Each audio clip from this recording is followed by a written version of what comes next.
ಹೆಸರು ಶಶಿಕಲಾ ನರಸಿಂಹರಾಜು, ಗುಡ್ಲ ನರಸಿಂಹನಹಳ್ಳಿ ನಮ್ದು.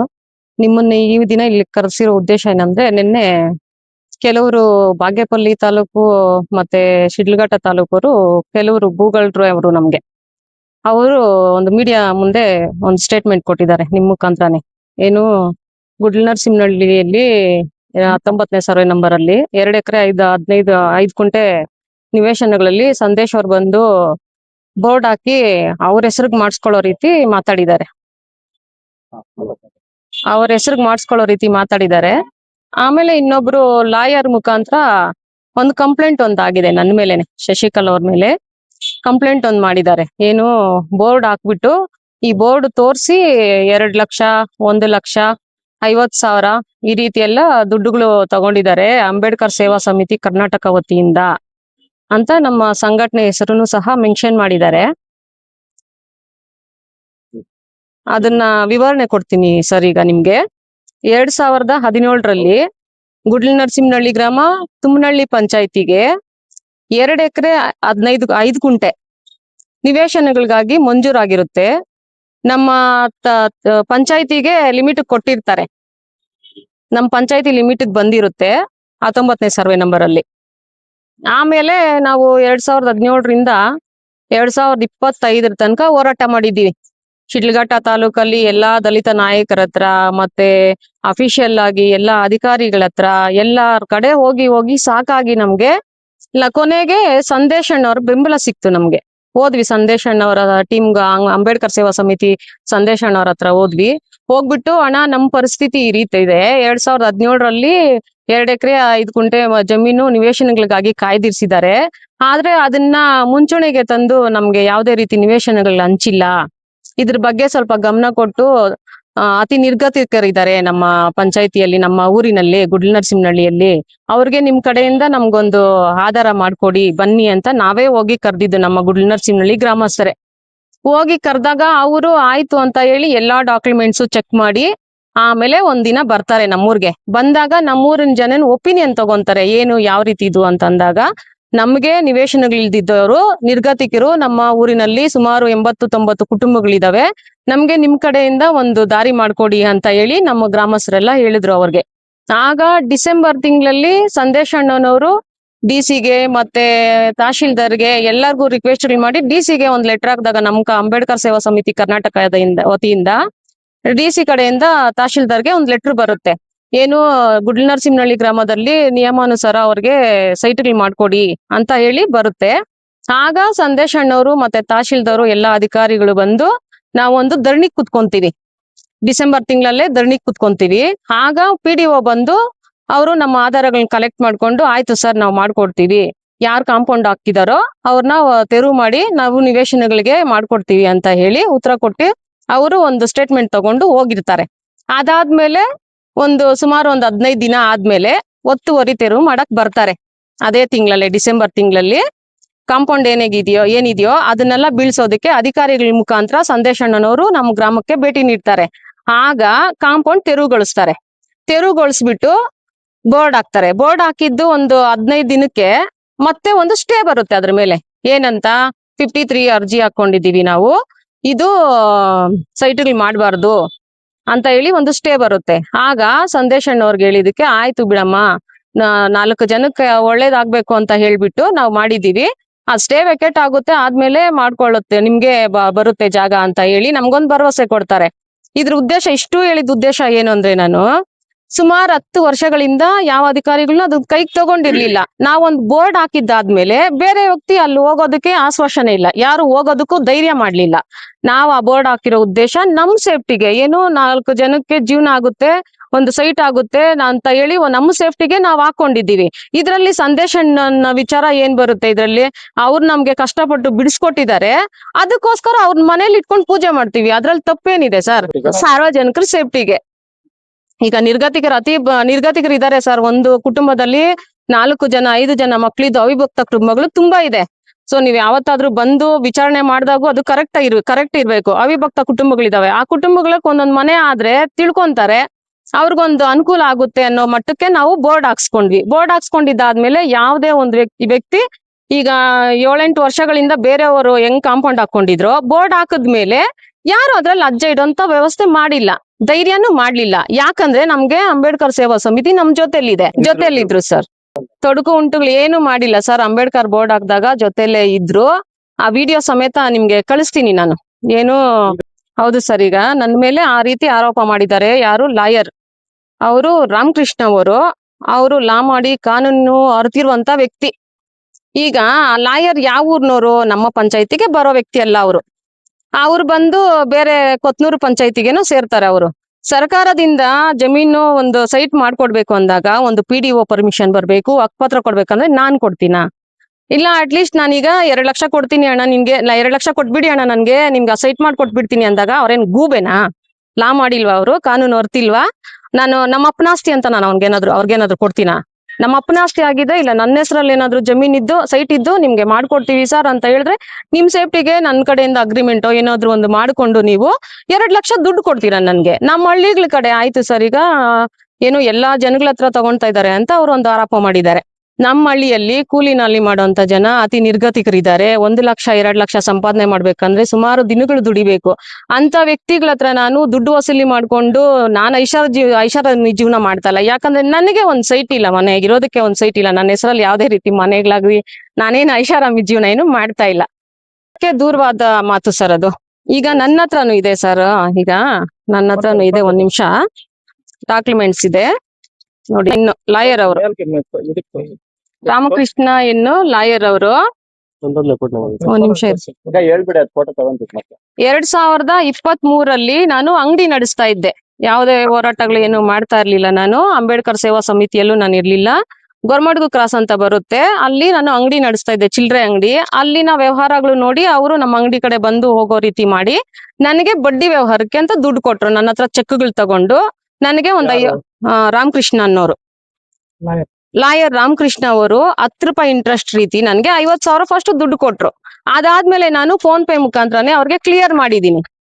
ಕ್ಲಿಯರ್ ಮಾಡಿದ್ದಾದ್ಮೇಲೆ ಅವ್ರ ಏನ್ ಹೇಳಿದ್ರು, ಇಲ್ಲಿ ವ್ಯವಹಾರಗಳು ಚೆನ್ನಾಗಿ ನಡೀತಾ ಇದೆಯಮ್ಮ, ಯಾರಿಗಾದ್ರೂ ತಗೊಳೋರ್ ಇದ್ರೆ ಕೊಡ್ಸ್ಬಿಟ್ಟು ಕಟ್ಸು ಅಂತ ಹೇಳಿದ್ರು. ನಮ್ ಕಡೆ ತುಂಬಾ ಬಡವರಿದ್ದಾರೆ ಸರ್, ಏನೋ ಯಾವ್ದಾದ್ರು ಒಂದು ಹೆಲ್ಪ್ ಆಗುತ್ತೆ, ಏನಾದ್ರು ಒಂದು ಬಿಸ್ನೆಸ್ ಏನಾದ್ರು ಒಂದು ಮಾಡ್ತೀವಿ ಅಕ್ಕ, ಎತ್ಕೊಡಿ ಅಂತ ಸುಮಾರು ಒಂದ್ 2-3 ನನ್ನ ಹತ್ರ ಬಂದ್ರು. ನಾನು ಅವ್ರ ಮುಖಾಂತರನೇ ಕರ್ಕೊಂಡೋಗಿ ಅವ್ರ ಚೆಕ್ಗಳು ಸಹ ಕೊಡ್ಸಿದೀನಿ ಅವ್ರಿಗೆ. ಅವ್ರ ಚೆಕ್ಗಳು ಸಹ ಕೊಡ್ಸ್ಬಿಟ್ಟು ಒಬ್ರಿಗೆ 30,000 ಇನ್ನೊಬ್ರಿಗೆ 50,000 ರೀತಿ ಕೊಡ್ಸಿ ಅವ್ರ ಹತ್ರ ಕಟ್ಸಿದೆ ನಾನು. ಕಟ್ಸಿದಾದ್ಮೇಲೆ ಚೆಕ್ಗಳು ರಿಟರ್ನ್ ಕೊಡಿ ಸರ್ ಅಂತಂದೆ ನಾನು. ಚೆಕ್ಗಳು ರಿಟರ್ನ್ ಕೊಡಿ ಅಂತ ಹೇಳಿದಾಗ, ನೀನ್ ಯಾವ್ದು ನನಗೆ 1 ರೂಪಾಯಿ ಕೊಡ್ಬೇಡ, ಚೆಕ್ಗಳು ರಿಟರ್ನ್ ಕೊಟ್ಬಿಡ್ತೀನಿ ನಾನು ಅನ್ಬಿಟ್ಟು ನನ್ನ ಹತ್ರ ಅಸಭ್ಯವಾಗಿ ನಡ್ಕೊಂಡ್ರು. ಲೈಂಗಿಕ ಕಿರುಕುಳ ಕೊಟ್ರು ಸರ್. ನೀನ್ ಕೇಳಿದ್ದು ಮಾಡ್ತೀನಿ ನಾನು, ನೀನ್ ಕೊಡೋದೇ ಬೇಕಾಗಿಲ್ಲ ನನ್ಗೆ, ದುಡ್ಡು ಎಷ್ಟು ಕೊಟ್ಟಿದ್ದೀನಿ ಅದಕ್ಕೆಲ್ಲ 1 ರೂಪಾಯಿನೂ ಬೇಡ ನನ್ಗೆ ಅಂತೇಳಿ ಅಸಭ್ಯವಾಗಿ ನಡ್ಕೊಂಡ್ರು. ಆಗ ನಾವು ದುಡ್ಡು ವ್ಯವಹಾರ ಮಾಡಿದಾಗ ನಮ್ಮ ಯಜಮಾನ್ರು ಜೊತೆಲೇ ಇದ್ರು. ಆಮೇಲೆ ನನ್ನ ಹತ್ರ ಇವ್ರು ಯಾವಾಗ ಈ ರೀತಿ ಎಲ್ಲ ನಡ್ಕೊಂಡ್ರು ಅಂತಂದಾಗ ನಾನು ನಮ್ಮ ಯಜಮಾನ್ರಿಗೆ ಹೇಳಿದ್ರೆ ನಮ್ಮ ಮನೇಲಿ ಗಲಾಟೆಗಳಾಗುತ್ತೆ, ನಮ್ಮ ಸಂಸಾರ ಹಾಳಾಗುತ್ತೆ ಅಂತ ಹೇಳ್ಬಿಟ್ಟು ನಾನೇನ್ ಮಾಡ್ದೆ, ಅದನ್ನ ಫೇಸ್ ಮಾಡೋಣ ಬಿಡು, ನಾವೇ ಏನ್ ಸುಮ್ನೆ ಇವ್ರ ಹತ್ರ ಎಲ್ಲ, ನಾನೊಂದು ಹೋರಾಟಗಾರ್ತಿಯಾಗಿ ನಾನು ಇದಕ್ಕೆಲ್ಲ ಭಯ ಬಿದ್ಕೊಂಡು ಕುತ್ಕೊಳ್ಳೋಳಲ್ಲ, ಸರಿ ಅವ್ರ ಏನ್ ಮಾಡ್ತಾರೋ ಮಾಡ್ಲಿ ಅಂತ ಹೇಳ್ಬಿಟ್ಟು ನಾನು ಸುಮ್ಮನೆ ಇದ್ದೆ ಸರ್. ಅತಿ ಮಿಂಚು ಹೋದಾಗ ಅವ್ರ ಏನ್ ಮಾಡಿದ್ರು, ನಾನು ಅವರ ಮಾತುಗಳಿಗೆ ಒಪ್ಪಲಿಲ್ಲ ಅನ್ನೋ ಕಾರಣಕ್ಕೆ ಯಾರೋ ಲಕ್ಷ್ಮಮ್ಮ ಅನ್ನೋ ವ್ಯಕ್ತಿ, ನನಗೆ ಗೊತ್ತೇ ಇಲ್ಲ ಸರ್, ನಾನು ಅವ್ರ ಮುಖ ಸಹ ನೋಡಿಲ್ಲ. ಅವ್ರ ಕಡೆಯಿಂದ ರೂರಲ್ ನಮ್ಮ ಗ್ರಾಮಾಂತರ ಠಾಣೆಯಲ್ಲಿ ಒಂದು ಕಂಪ್ಲೇಂಟ್ ಕೊಟ್ಟಿರ್ತಾರೆ. ಏನಂತ, ಲಕ್ಷ್ಮಮ್ಮ ಅನ್ನೋರ್ ಕಡೆಯಿಂದ 2 ಲಕ್ಷ ದುಡ್ಡು ಸೈಟ್ ಕೊಡಿಸ್ತೀನಿ ಅಂತ ಹೇಳಿ 2 ಲಕ್ಷ ದುಡ್ಡು ತಗೊಂಡು ಇವ್ರು ನನ್ಗೆ ಸೈಟು ಕೊಟ್ಟಿಲ್ಲ, ಏನೂ ಇಲ್ಲ, ಮನೆ ಹತ್ರ ಹೋದ್ರೆ ಮನೆ ಹತ್ರ ಗಲಾಟೆ ಮಾಡಿ ನನ್ನ ಪ್ರಾಣ ಬೆದರಿಕೆ ಹಾಕಿ ನನ್ನನ್ನ ಹೊರಗಡೆ ಕಳ್ಸಿದ್ದಾರೆ ಸರ್ ಅಂತ ಹೇಳ್ಬಿಟ್ಟು ಒಂದು ಕಂಪ್ಲೇಂಟ್ ಕೊಟ್ಟು ಈ ಮೆಸೇಜಸ್ ಹಾಕಿರ್ತಾರೆ ಅವರ ಇದಕ್ಕೆ. ಏನು, ನಾನು ಅವ್ರ ಹತ್ರ ಏನ್ ಹೇಳಿರ್ತೀನಿ, ಅಣ್ಣ ಇಂಥ ಡೇಟ್ ಕೊಡ್ತೀನಿ ಅಣ್ಣ, ಇಂಥ ಡೇಟ್ ಆಗಿಲ್ಲ, ಅಮೌಂಟ್ ಪೂರ್ತಿ ಕ್ಲಿಯರ್ ಮಾಡ್ಕೊಂತೀನಿ ಬಿಡಿ ಅಣ್ಣ ಅಂತ ನಾನು ಮೆಸೇಜ್ ಮಾಡಿರ್ತೀನಿ. ಆ ಮೆಸೇಜ್ಗಳನ್ನ ಅವ್ರ ಕಂಪ್ಲೇಂಟ್ ಏನಿದೆಯೋ ಅದಕ್ಕೆ ಅಟ್ಯಾಚ್ ಮಾಡಿರ್ತಾರೆ ಸರ್. ಅವ್ರ ಕಂಪ್ಲೇಂಟ್ಗೆ ಅಟ್ಯಾಚ್ ಮಾಡಿದಾಗ ನಾನು ಹೋಗಿ ಸಾಹೇಬ್ರ ಹತ್ರ ಕೇಳ್ತೀನಿ. ನಮ್ಮ ಗ್ರಾಮಾಂತರ ಸ್ಟೇಷನ್ ಅಲ್ಲಿ ASI ಸರ್ ಇದ್ದಾರೆ, ಅವ್ರು ಕರ್ಸಿದ್ರು ನನಗೆ. ಹೋದೆ, ನೋಡಿ ಸರ್, ನಾನು ಲಕ್ಷ್ಮಮ್ಮ ಅನ್ನೋರು ನೋಡಿಲ್ಲ, ನಾನು ಅವ್ರ ಹತ್ರ ಯಾವುದೇ ವ್ಯವಹಾರ ಮಾಡ್ಲಿಲ್ಲ ನಾನು. ಇನ್ನು ರಾಮಕೃಷ್ಣ ಅನ್ನೋರ ಹತ್ರ ನಾನು ಬಡ್ಡಿ ವ್ಯವಹಾರ ಮಾಡಿದೀವಿ, ಅವ್ರ ಬಡ್ಡಿಗಳು ಕೊಡ್ತಾರೆ, ನಾನು ಒಂದ್ 2-3 ಎತ್ಕೊಟ್ಟಿದ್ದೀನಿ ಸರ್.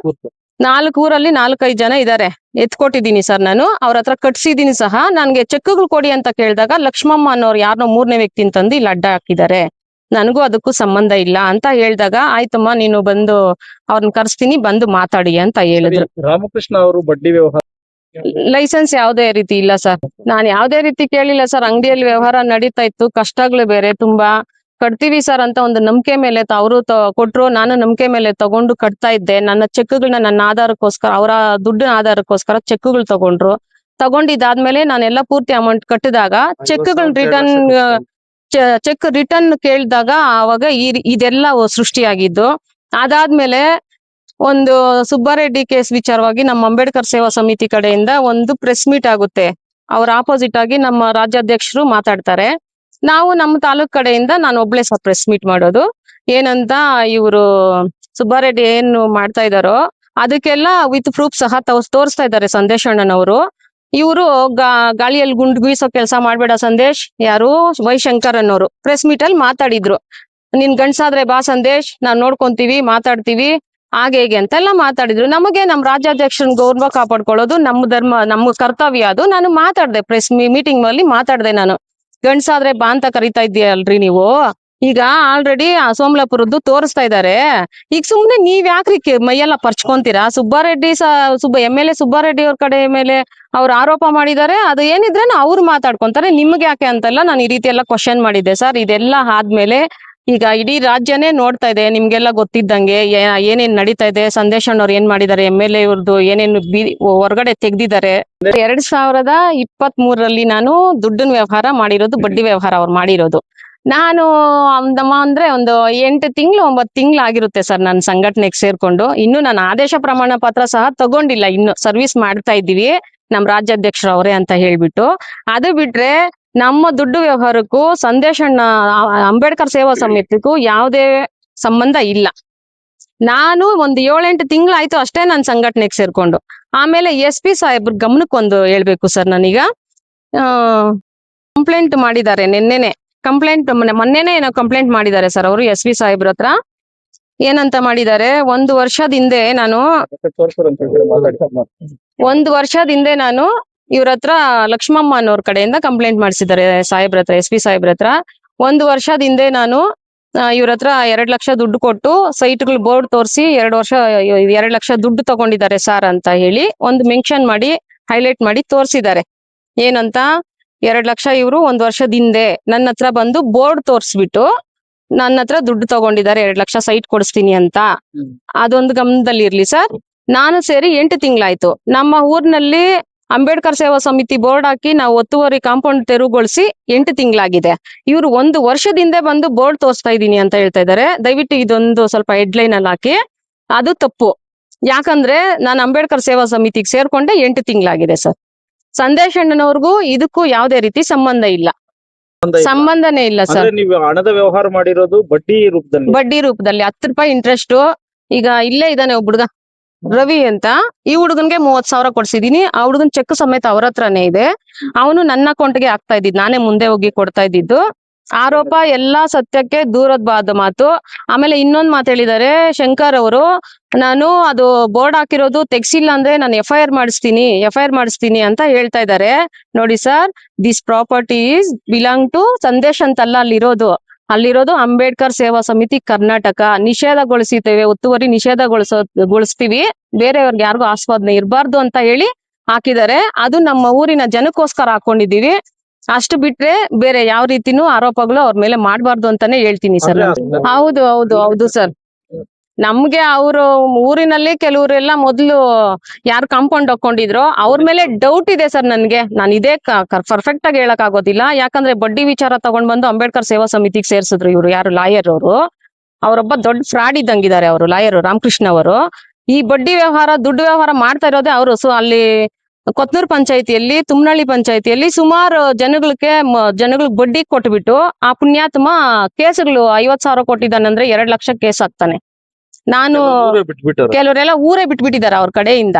ಈಗ ನೋಡಿದ್ರೆ ನಮ್ಮಂತ ಅವ್ರ ಮೇಲೆ ಏನು 2 ಲಕ್ಷ ತಗೊಂಡ್ರು, 1 ಲಕ್ಷ ತಗೊಂಡ್ರು ಅಂತ ಹೇಳ್ಬಿಟ್ಟು ಈಗ 2-3 ವರ್ಷದಿಂದ ವ್ಯವಹಾರಗಳು ನಡೆದಿದೆ, ನಾವು ಕಟ್ಟಿದೀವಿ ಎಲ್ಲ ಇದ್ಕೊಂಡು ಈಗ ಯಾಕೆ ಸರ್ ಅವರು ನಮ್ಮ ಮೇಲೆ ಈ ರೀತಿ ಆಪಾದನೆ ಮಾಡ್ಕೊಂಡು ಬರ್ತಾ ಇರೋದು? ತಗೊಂತಾ ಇರೋದು ನಿಜಾನೇ, ಇನ್ನೂ ಇದಾರೆ ಸರ್, ತಗೊಂಡಿರೋರೆಲ್ಲ ಇದಾರೆ. ನಿಮ್ಗೆ ಆಧಾರ ಬೇಕಂದ್ರೆ ನಾನು ತಂದು ಕರೆಸ್ತೀನಿ ಅವ್ರನ್ನ. ಅವ್ರು ತಗೊಂಡವ್ರು ಇದ್ದಾರೆ, ಕೇಸುಗಳು ಹಾಕೊಂಡು ಪಾಪ ಕೇಸುಗಳು ಓಡಾಡ್ತಾ ಇಂತ ವ್ಯಕ್ತಿಗಳು ಇದ್ದಾರೆ.